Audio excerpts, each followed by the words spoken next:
Vadodara police commissioner Narasimha કુમારનો સપાટો, જેમાં police કમિશનરે Jawahar Nagar PI જે.એન. પરમારને suspend કર્યા। દુષ્કર્મની ફરિયાદમાં યોગ્યતા ન દાખવવા બદલ આ કાર્યવાહી કરવામાં આવી છે।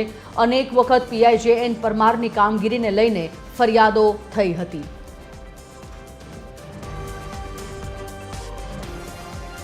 Associate editor Amit Thakur phone line પર જોડાઈ ગયા છે।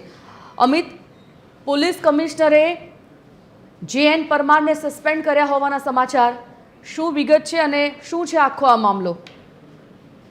જો આખો એ મામલો એ જવાહરનગર પોલીસ મથકનો છે, જેમાં એક દુષ્કર્મની ફરિયાદ નોંધાઈ હતી। દુષ્કર્મ જેવો કેસ એક ગંભીર ગુનો ગણાય છે અને તેમાં પીઆઈ કક્ષાના અધિકારીએ તપાસ કરવાની હોય છે, પરંતુ જવાહરનગર પોલીસ મથકના પીઆઈ જે.એન. પરમારે આ તપાસ પોતે ન કરીને પીએસઆઈને સોંપી દીધી હતી અને બેદરકારી દાખવી હતી। આ મામલો જ્યારે વડોદરા પોલીસ કમિશનરના ધ્યાને આવ્યો ત્યારે વડોદરા પોલીસ કમિશનર નરસિંહા કુમારે તેને ગંભીરતાથી લીધો અને જે.એન. પરમાર કે જેઓ જવાહરનગર પોલીસ મથકના પીઆઈ છે, તપાસમાં યોગ્યતા ન દાખવવા બદલ તેમને સસ્પેન્ડ કરી દેવામાં આવ્યા છે।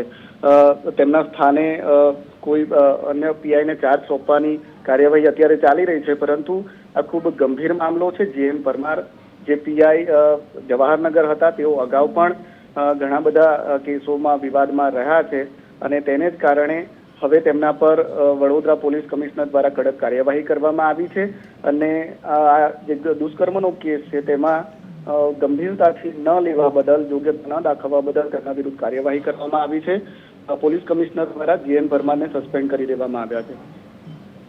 ધન્યવાદ જાણકારી બદલ।